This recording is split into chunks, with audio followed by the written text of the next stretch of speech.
Maing adlaw na to diha migo. Karon migo nagdata ning bus migo. Mao pa say pag-out na to sa tong trabaho no nya na may ni hangyo magpadala og bus. Nya layo sa to ilahan nya patilis oras daan.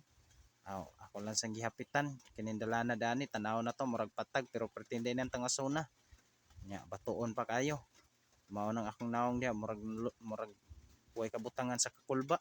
Unsaon ako pagtangas diha basin nyag ako'y madatugan ang motor paterba na og dangas akong dala bisan nun sa kaugdang ni aton dala migo hinay-hinay lang kita migo para layo tas mga pangos mga migo kay bawo kas pangos migo pwede sakita migo makaingon gitag meow meow meow meow tuwara samot na ning dala na migo dili kay nato sinati mga migo tagsar kay ta makasuod diri kanang naay magpahatod na sila mga karga ipahatod basta wa ko'y trabaho migo mamasayro lang sa taginagmay migo may na lang na migo dugang dungag sa atong extra income migo karon migo palihog lang kog share follow ani migo atong video migo para daghan pa makakita ni atong video migo daghan salamat.